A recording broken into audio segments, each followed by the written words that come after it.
Our book for the book report today.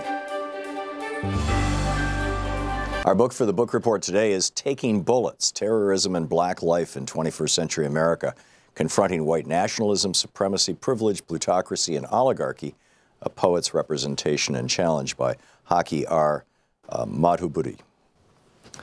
He writes, this is from the chapter, page 27, the chapter Terror in the Midst of Prayer and Empire. In our perpetual state of national mourning, where our eyes are watered out and our hearts cease to heal at the rate the Creator meant them to, we hold hands in profound silence as we remember the Mother Emanuel 9 of Charleston, South Carolina, those 9 mothers, fathers, sisters, and brothers. Even before burying, before black earth covered their caskets, too many ministers, media pundits, and plain white and black folks downgraded the terror that quickened their deaths of our finest in this land to the mental illness and race hatred, in quotes, of a single young white man.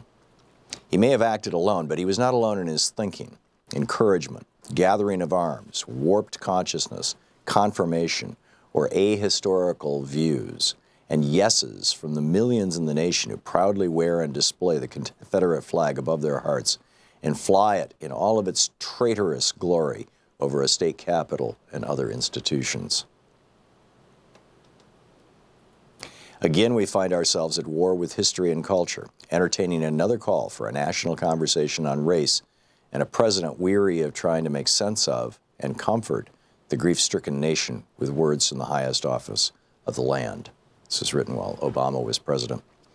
These are the facts, not an opinion or the ignorant ranting of compromised preachers and television pundits.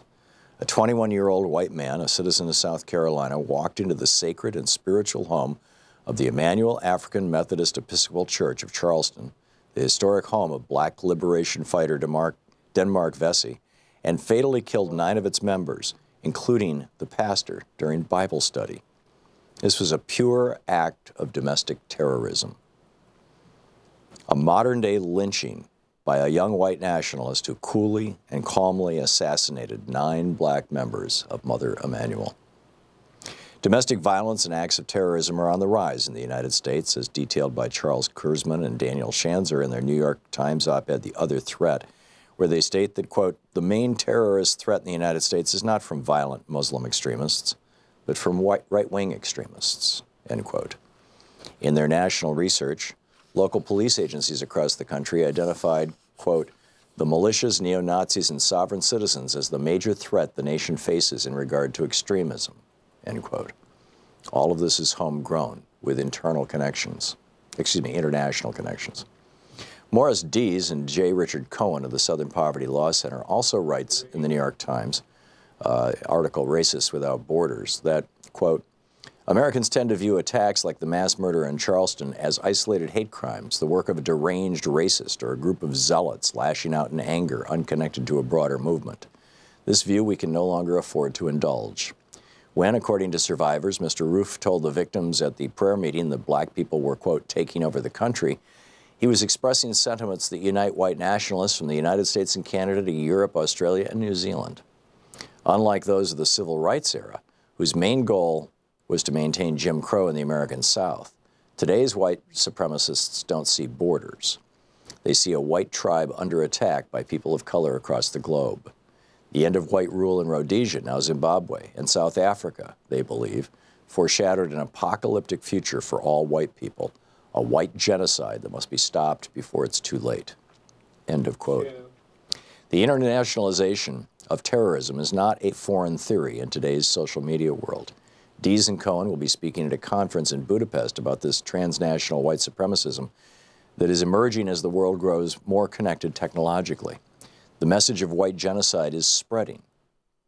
Also, David J. Whitaker's Terrorism, Understanding the Global Threat, gives another view. Clearly, our rush to forgive this mass murderer within 96 hours of this supreme tragedy is misguided, anti-human, and does not allow for properly grieving the fallen. As perfectly scripted, displaying the permanent effectiveness of Christian acculturation on the Sunday, June 21st, 2015 morning services of Mother Emanuel Church, the black Christians out-Christianed their white brothers and sisters. Before the morning sermon, the presiding elder, Reverend Norvell Goff Sr., found it necessary to thank the local, state, and federal law enforcement agencies for doing their job. He also stated, quote, "A lot of folks expected us to do something strange and break out in a riot. Well, they just don't know us. We are people of faith," end quote. I find this statement inappropriate, insensitive, and ahistorical, implying, whether he meant it or not, that the recent uprising and rebellions in Ferguson, New York, Cleveland, and other parts of the nation were riots and did not include black people of faith, and that somehow they were strange in their social, political, and economic activism. Informed people do not riot against injustice or white terrorism. They study, organize, and strategically struggle at all levels, in the streets, on the campus, in front of the White House, and in corporate boardrooms. Dylan Roof his stated intentions were to start a race war, and informed black leadership understands that we cannot pray this away or appeal to any law enforcement agency that all across the country, including Charleston, has been seriously compromised. To label black reaction to murder, terrorism, deep unemployment, substandard housing, etc. as riot is to blame the victim. The book, Taking Bullets.